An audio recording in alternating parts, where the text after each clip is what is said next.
Estamos entonces comenzando la tercera y última hora de clase de esta semana 7. Seguimos en lo que es el entender las variables macroeconómicas, el irlo familiarizando con los conceptos de las variables macroeconómicas.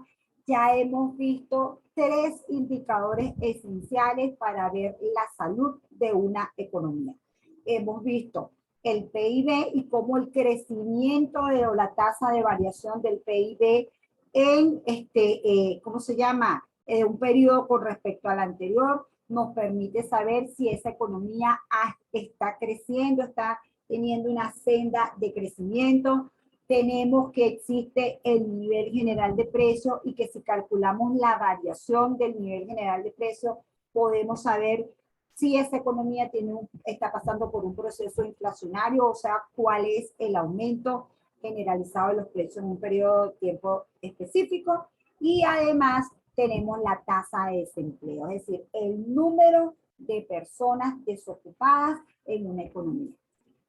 Una serie estadística de estos indicadores de cualquier país nos permite saber qué está ocurriendo en ese país. Por ejemplo, esta radiografía de Venezuela desde el 98 hasta el 2021 claramente nos dice que es una economía que no tiene un crecimiento estable, sino que tiene caídas importantes de la producción de bienes y servicios y algunas tasas de crecimiento que son como unos rebotes.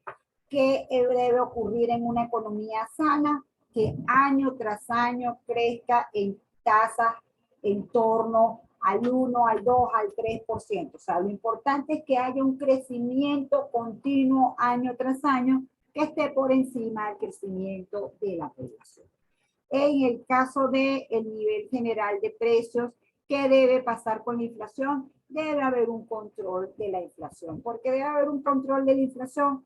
Porque al final de cuentas, los precios son las señales que permiten saber cuáles le permiten a los agentes económicos tomar las decisiones. Entonces, si una economía está pasando por un proceso inflacionario, eso distorsiona esa señal de los precios y los agentes económicos todos están en una carrera por tratar de preservar el poder adquisitivo de su dinero. Entonces no están trabajando en función de aumentar la producción, aumentar la productividad. No, está todo el mundo en un sálvese quien pueda. ¿Okay? Es tremendamente negativo eso.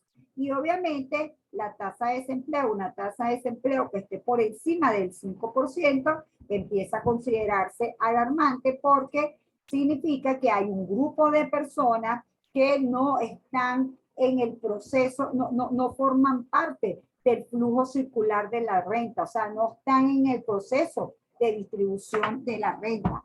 De manera tal que, imagínense, por ejemplo, una persona desempleada que además se esté enfrentando a un proceso inflacionario, pues entonces está en el peor de los mundos, porque no recibe una renta para satisfacer sus necesidades. Recuerden que en las sociedades capitalistas se debe recibir un ingreso y ese ingreso se intercambia por bienes y servicios, ¿ok? Y si esa persona está desempleada, no puede hacer ese proceso y obviamente ahí empieza a generarse una serie de debilidades en la economía, una serie de presiones sociales que siempre van a terminar generando no solamente inestabilidad económica, sino inestabilidad política. ¿Okay? Esos 3 indicadores son claves. Cuando nosotros hablamos de indicadores que tienen que ver con el mercado consolidado, llamamos que son indicadores del sector real. ¿Okay? Una forma de agrupar la economía o las variables macroeconómicas por sector. Entonces, ya vimos los 3 principales indicadores del sector real.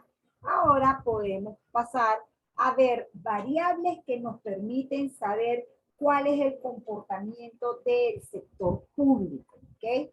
Esas variables no son otra cosa que la contabilidad del sector público. O sea, dentro de las actividades que hace el gobierno, se van a generar unos ingresos, el gobierno va a realizar una serie de gastos y la diferencia entre sus ingresos y sus gastos va a indicar un resultado fiscal. una diferencia entre los ingresos y los gastos, va a tener impacto en la economía. ¿Por qué va a tener impacto en la economía? Porque el sector público no es un sector que genere ingresos directamente él, sino que él les trae renta aparte de las personas y le da renta a otro grupo de personas. O sea, él es una figura muy, muy especial dentro de la economía que lo que hace es redistribuir el ingreso. Entonces, si el gobierno gasta más de lo que le ingresa, tiene que financiar esa diferencia, porque si gasta más, ese gasto está comprometido y tiene que honrar ese gasto, de manera tal que en la medida que sus gastos sean mucho mayores que sus ingresos, eso va a generar unas mayores necesidades de financiamiento y eso va a tener un impacto directo en la actividad económica. ¿Okay? Entonces, es muy importante la actuación del sector público. Recuérdense que dijimos que el sector público tiene como funciones las 3E: eficiencia, equidad y estabilidad. Que la eficiencia tenía que ver con corregir los fallos del mercado, que la equidad tenía que ver con la redistribución de la renta para generar oportunidades a las personas que tienen menos renta, y que la estabilidad tenía que ver con el manejo de política económica para mejorar resultados macroeconómicos.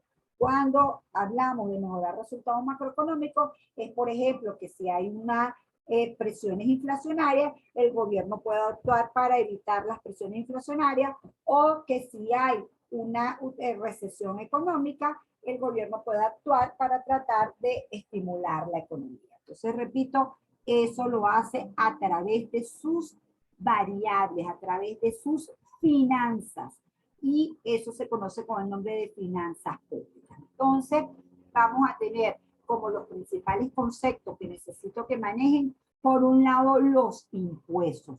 Los impuestos son la principal fuente de ingresos del gobierno, y en ese sentido, los impuestos son la imputación que hace el Estado a las ganancias de los individuos o sobre los gastos que los particulares hacen en bienes y servicios. Hay dos impuestos que son muy importantes: el impuesto sobre la renta, que es el que imputa la ganancia de los individuos, y el impuesto al valor agregado, que es el que imputa el gasto que hacen los particulares, es decir, los individuos cuando compran bienes y servicios.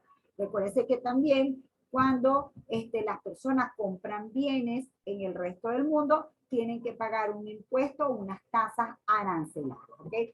Todo esto le permite al gobierno obtener ingresos. Repito, la principal fuente son los impuestos.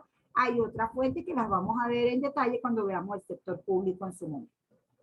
Luego, hay otra variable que se llama gasto público.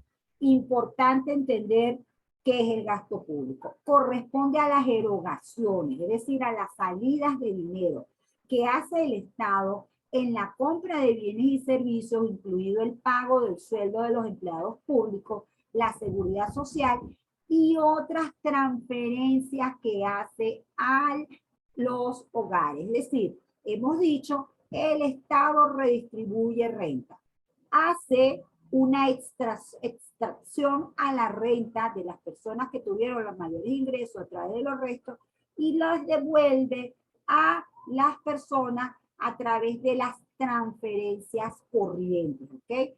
Esto de transferencias corrientes es ese dinero que le da el Estado, por ejemplo, en el caso de Venezuela, en todo lo que tiene que ver con las misiones.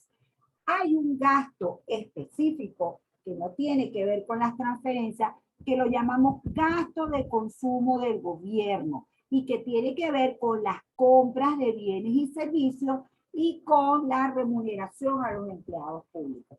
De manera que cuando hablamos de gasto público estamos incluyendo el gasto en consumo del gobierno y las transferencias que hace el gobierno a los hogares. En las cuentas, cuando nosotros vimos las cuentas nacionales, ¿verdad? O cuando nosotros vimos la entidad macroeconómica, dijimos que aquí había una G. Fíjense, esta G la llamamos gasto de consumo del gobierno.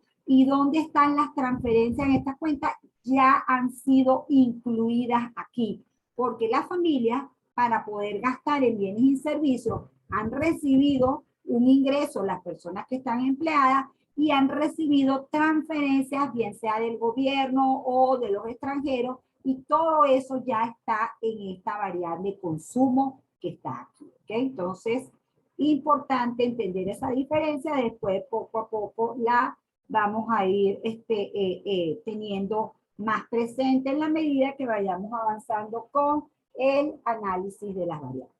Luego, la diferencia entre el total de ingresos y el total de gastos se llama resultado fiscal. Siempre que el ingreso sea mayor que el gasto, decimos que hay un superávit fiscal.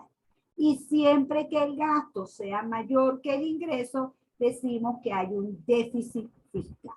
Y lo que se hace es que para saber qué tan importante es ese déficit fiscal, no solamente se contabiliza la información del gobierno en las unidades monetarias de ese país. Por ejemplo, este cuadrito nos presenta información de cuáles son los ingresos y los gastos del sector público venezolano en la serie 2012-2016.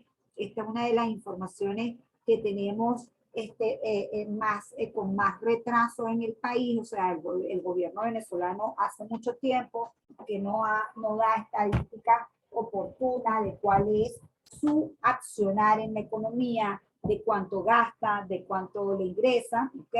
Y por ende de cuánto puede ser el resultado fiscal, de manera que hay mucha opacidad en esta información.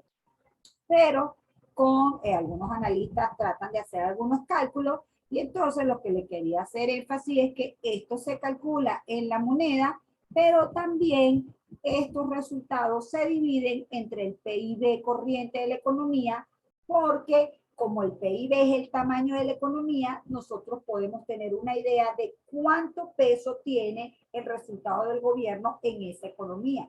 Y así podemos determinar si ese déficit es elevado o no. Porque si lo vemos solamente en millones de bolívares, pues mucha gente puede no saber cuántos son 7.625 millones de bolívares.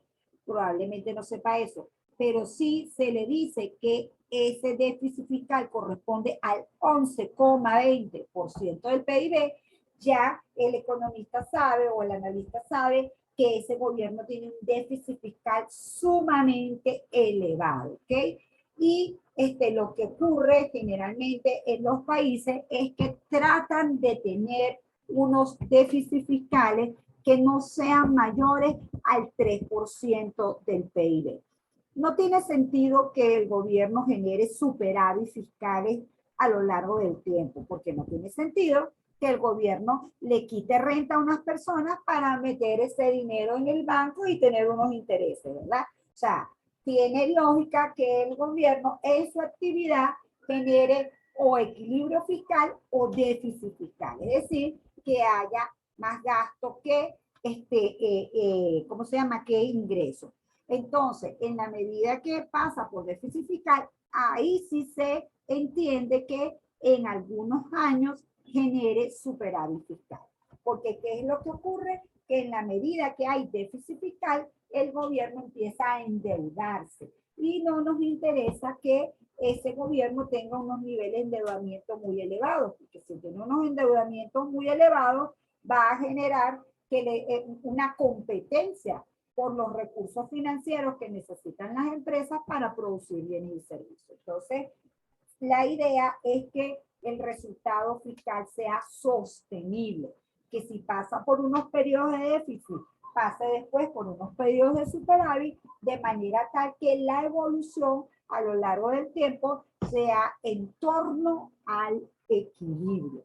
Es lo deseable, ¿ok?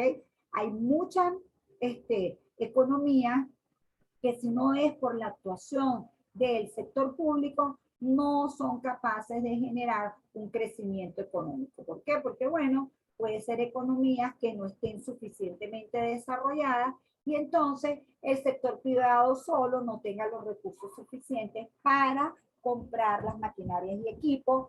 Generalmente todo el desarrollo de infraestructura, de los puertos, de los aeropuertos, está bajo la responsabilidad del sector público. Así que el sector público tiene un peso muy, pero muy importante en la economía. ¿Sí? Entonces, repito, que me interesa por ahorita que sepamos qué es impuesto, qué es gasto público, qué es gasto del consumo del gobierno y qué es el resultado fiscal y, por ejemplo, qué significa déficit fiscal. ¿Okay? Luego tenemos otro tipo de variables que la llamamos variables del mercado monetario. Cuando vimos el flujo circular de la renta, dijimos existe el sector público que tiene la tarea de eficiencia, equidad y estabilidad. Existe el sector financiero y entonces el sector financiero tiene la importantísima tarea de hacer intermediación financiera. ¿Qué es eso de intermediación financiera? Que va a captar el ahorro de los hogares y lo va a prestar a las empresas para que hagan el proceso de inversión. La inversión como una variable clave que permite aumentar año tras año el stock de capital y con ello que la economía sea capaz año tras año de producir más bienes y servicios y entonces de generar más riqueza, más bienestar a los habitantes de esa sociedad. También dijimos en su momento que ese sector financiero incluye dos mercados. El mercado de dinero y el mercado de otros activos financieros. Eso se conoce con el nombre del mercado de capitales, es decir, el mercado de acciones, el mercado de bonos. Concentrándonos en el mercado monetario, ahí tenemos dos actores importantísimos. Uno es el Banco Central y otros son los bancos que reciben depósitos. Y los que hacen la labor macroeconómica importante de intermediación financiera son los bancos que reciben depósitos. El Banco Central lo que hace es emitir la moneda de curso legal, ¿ok? Y hacer lo que es toda la expansión primaria de dinero. En este momento, ¿qué me interesa que tengamos aquí? Bueno, lo primero que me interesa que entendamos es que existe una mercancía que se llama dinero y que esta mercancía es importantísima porque facilita el intercambio de los bienes y servicios, las transacciones que ocurren en una economía.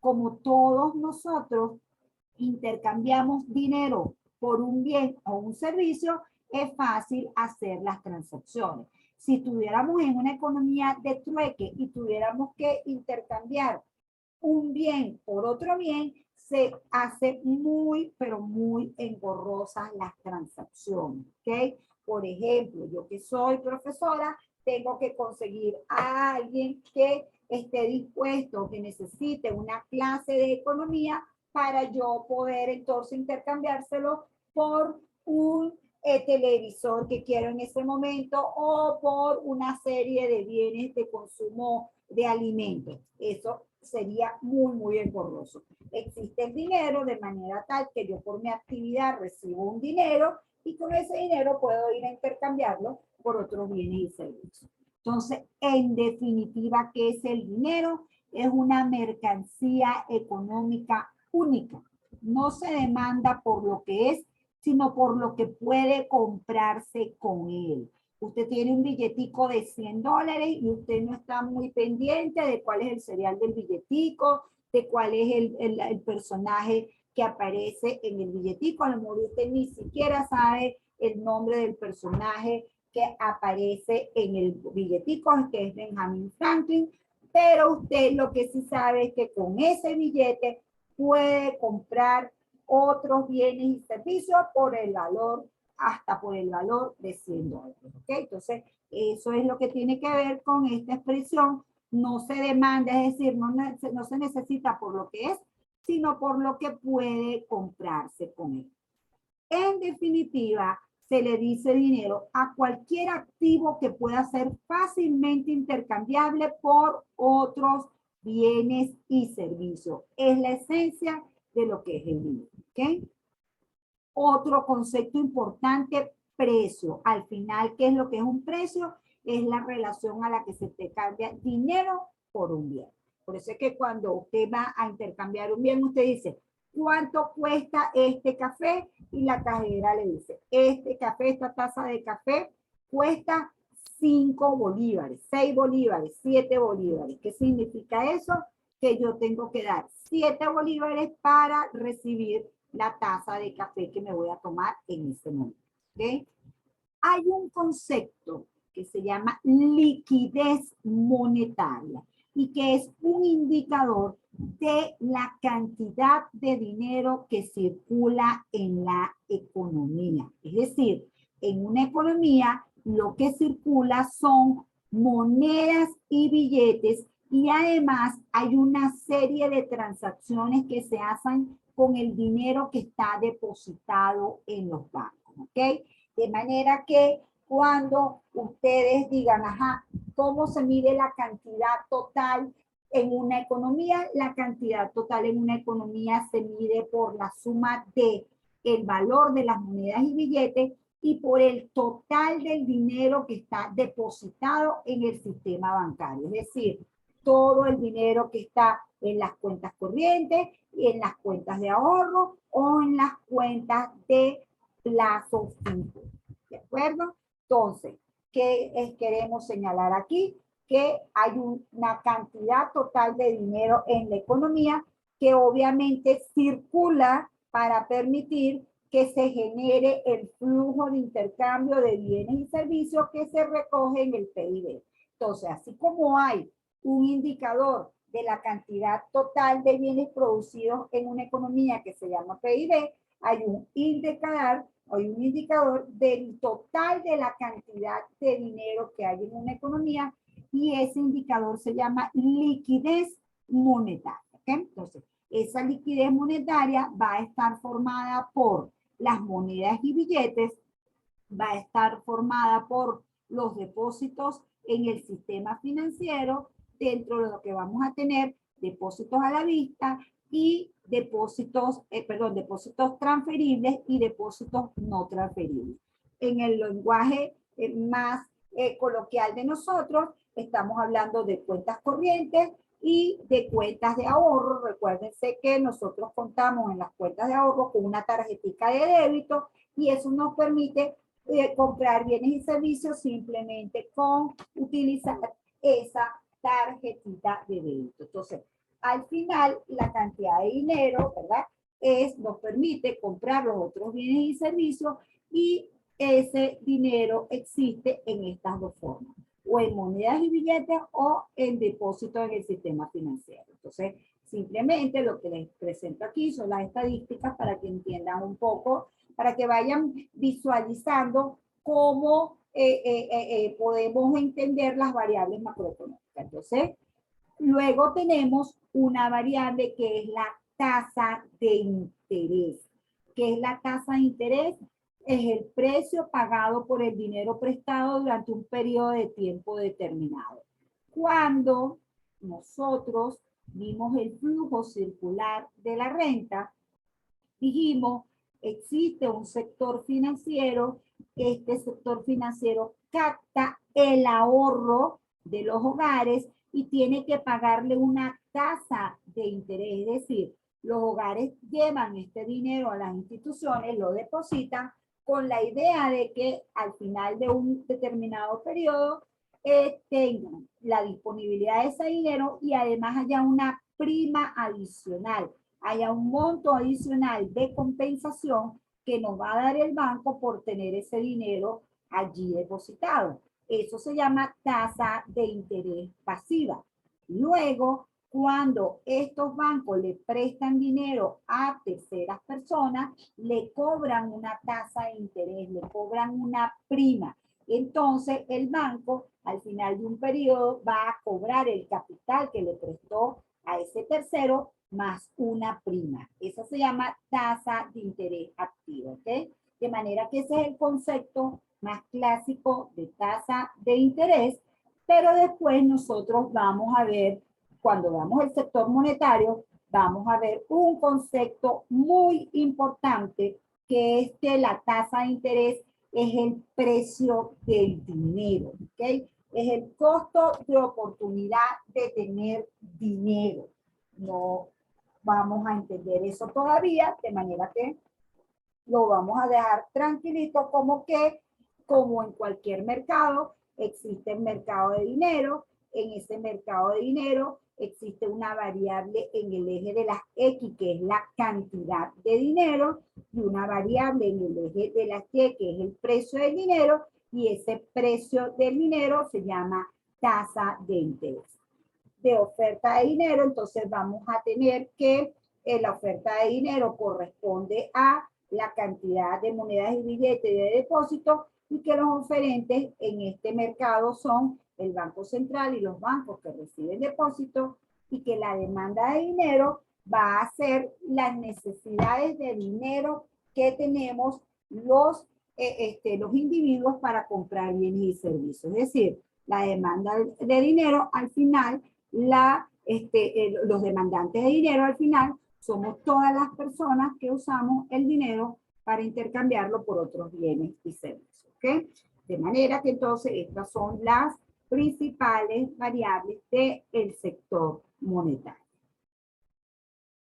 Si nosotros vemos la evolución de la cantidad de dinero en la economía en Venezuela, también nos vamos a encontrar con que hay un crecimiento exponencial de la cantidad de dinero.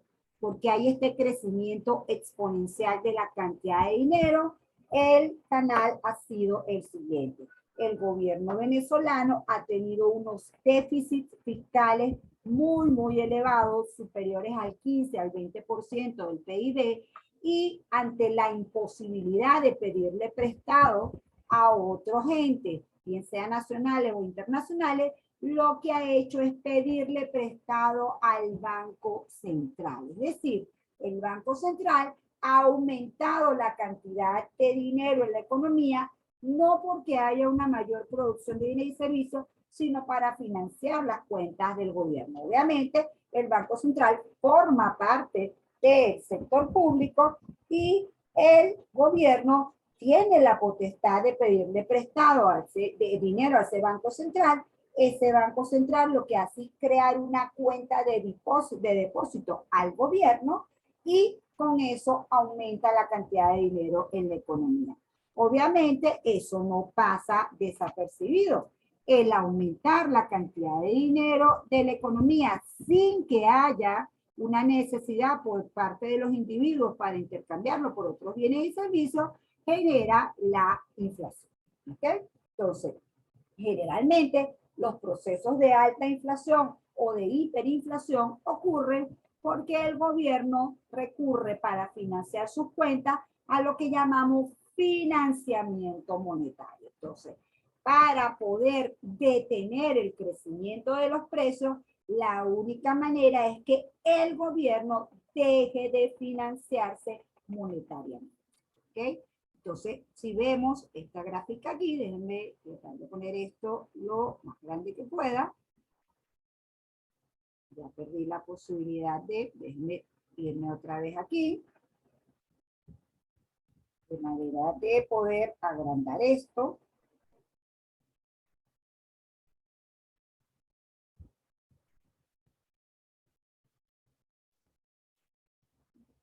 Tengan un poquito de paciencia, sé que están viendo mi cara.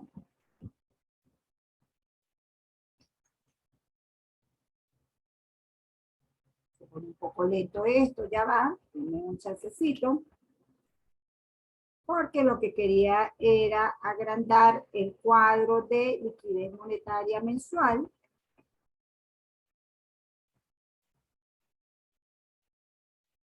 Pero no me está dejando.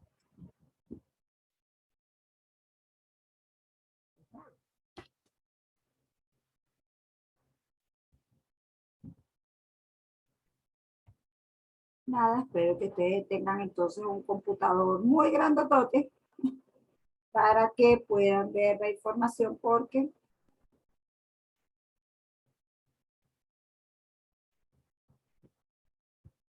estamos otra vez aquí. Entonces repito, esto es la liquidez monetaria, las variaciones porcentuales mes a mes, y ven que sigue la misma trayectoria descendiente que están siguiendo los precios, no tan inclinada como aquella, pero es una trayectoria descendiente. Entonces, bueno, fíjense, una cosa importante que tenemos es que en agosto del 2018 se hace la segunda reconversión monetaria y se quitan 5 ceros a la moneda.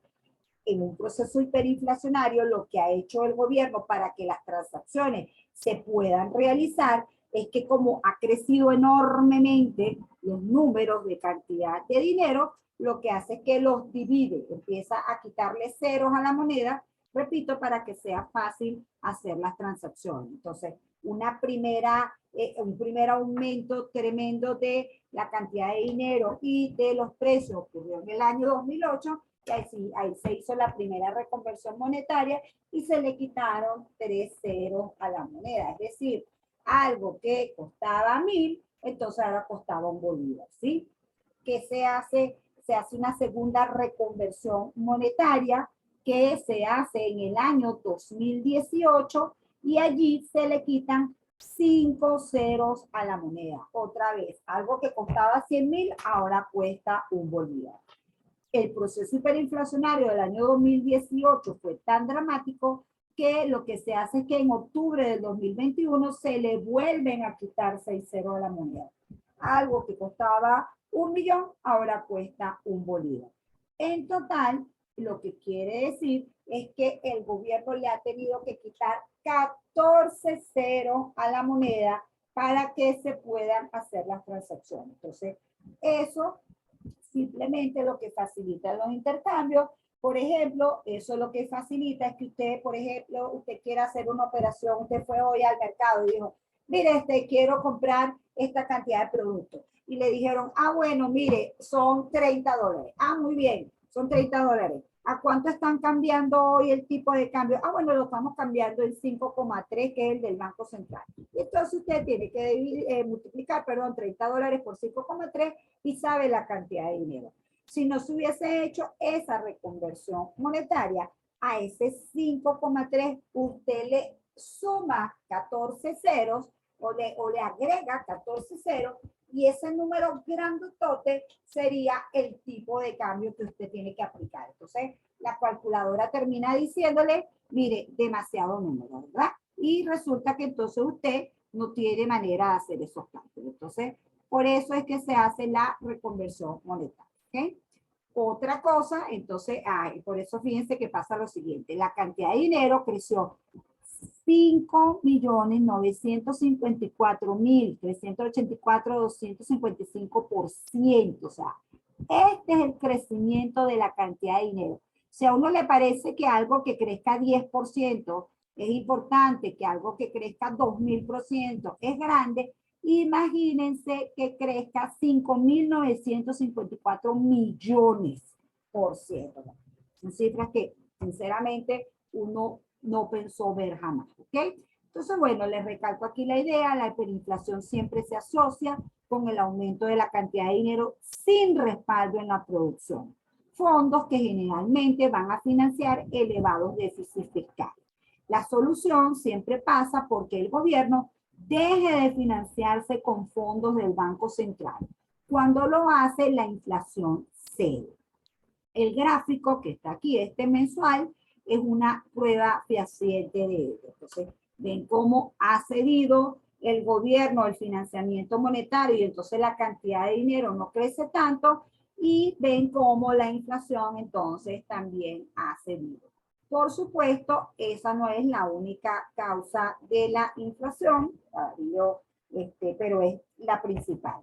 Al final, los procesos de inflación tan dramáticos generan una pérdida de confianza tal y unas expectativas tan desfavorables que el crecimiento de los precios supera cualquier crecimiento de la cantidad de dinero. O sea, de verdad, el profesor Gregory Mankiw, que es un importante profesor de macroeconomía, dice que Keynes cita a Lenin diciendo que la mejor forma de destruir el sistema capitalista es destruir su moneda, porque cuando el dinero deja de ejercer la función en la economía, pues entonces se vuelve todo una catástrofe de tal magnitud que se pierden todas las posibilidades de tener un funcionamiento de la economía, que tenemos una economía entonces totalmente atrofiada. ¿Ok?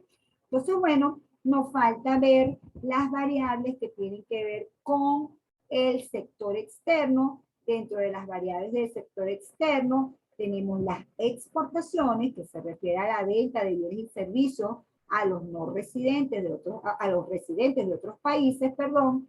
Tenemos las importaciones, que corresponde a la compra de bienes y servicios provenientes de otros países, y tenemos un concepto que se llama balanza comercial o exportaciones netas, que es la diferencia entre las exportaciones y las importaciones. Estas son las principales variables. Por supuesto, realmente yo les había dicho que el sector financiero es un sector que simboliza las transacciones de bienes y servicios, de movimiento de personas, de movimiento de mercancía, y también las transacciones de compraventa de activos financieros, de acciones, de bonos. Hay una serie de activos financieros como las cuentas por cobrar, como los derivados financieros. Eso es todo un mundo que poco a poco iremos conociendo un poco mejor, y lo importante es que aquí vamos a tener también un mercado cambiario. En este mercado cambiario vamos a ver mercados dependiendo del tipo de monedas. Por ejemplo, una cosa importante es que las transacciones de una economía con otra economía no se hacen en la moneda de esa economía, sino se hace en una tercera moneda que se llama divisa, y que es una moneda que ambas economías aceptan. Por ejemplo, si tenemos la economía venezolana y la economía colombiana, la economía venezolana, su moneda es el bolívar digital, la economía colombiana, su moneda es el peso colombiano, y para hacer las transacciones, ambos aceptan dólares, ¿ok? Entonces, al final, ¿qué va a pasar? Que la economía colombiana va a tener un tipo de cambio al cual se intercambian pesos colombianos por un dólar, y Venezuela va a tener un tipo de cambio, un precio al cual se intercambian los bolívares por un dólar. Entonces, en Colombia, la persona que quiera comprar bienes venezolanos va a tomar en cuenta como referencia cuál es el tipo de cambio, para ver si se le hace competitivo comprar este producto en Venezuela o no. La persona que está aquí en Venezuela y que quiere comprar un producto de Colombia, igual va a evaluar cuánto es el tipo de cambio en Venezuela para saber si le conviene comprar o no ese producto en Colombia. Por eso es que cuando hablábamos del sector externo, decíamos que simboliza las transacciones que hay entre la economía nacional y el resto del mundo, y que el tipo de cambio es el precio de referencia que permite tomar las decisiones. ¿Okay? De manera tal que es importantísimo para mí que ustedes vean las tres variables. Una explicación de la evolución en Venezuela. En Venezuela estos han sido los niveles de exportación en millones de dólares. Fíjense que en el año 2007 eran 70.197 millones de dólares. Llegaron a ser en el 98 96.057 millones de dólares. ¿Qué ha pasado a lo largo de la serie? Venezuela se encontró con el terrible problema que la industria petrolera estuvo muy mal manejada, y eso hizo que el país pasara de un nivel de producción de más de 2,5 millones de barriles diarios a un nivel de apenas 500.000 barriles diarios. Entonces, una empresa que haya caído tan dramáticamente su producción, por más que el precio suba o baja, significa que en términos de venta la caída ha sido dramática, de manera que, por ejemplo, para el año 2019, el último registro oficial de balanza de pago, dice que las exportaciones fueron 16.973. Como ven, una fracción muy pequeña de por lo menos lo que fue el nivel del año 2008. Esas exportaciones son las que permiten a una economía comprar bienes y servicios al resto del mundo. Entonces, si las exportaciones son altas, usted puede comprar bienes del resto del mundo. Por cierto, es importante saber que usted no solamente compra bienes finales al resto del mundo, sino que compra insumos y compra maquinaria. De manera que las importaciones son importantes para respaldar el crecimiento económico. Entonces, en la medida que ha caído dramáticamente las exportaciones, han caído dramáticamente las importaciones y con ello la producción de bienes y servicios porque se ha perdido la capacidad de comprar insumos, de comprar maquinaria y equipos y lamentablemente nuestra economía siempre ha tenido un producto que es el que forma parte representa más del 95% de las exportaciones y es el que ha permitido financiar el proceso de crecimiento de la economía. Al perder esa gallina de los huevos de oro, obviamente la economía ha pasado por la debacle que sabemos y el indicador de tipo de cambio pues recoge ese proceso de deterioro. Es decir, cuando una economía empieza a tener problemas de inflación, no solamente se deteriora su capacidad de comprar internamente, sino su capacidad de comprar externamente. Por eso es que al final el poder de una moneda va a estar en la capacidad de producir bienes y servicios. Ese es el verdadero respaldo del dinero en una economía, la producción de bienes y servicios. Entonces, me queda un minuto, así que lo dejo hasta aquí. Espero que haya sido de su interés todo lo que hemos conversado. Por WhatsApp me pueden hacer cualquier consulta que necesiten. Ha sido de verdad un placer.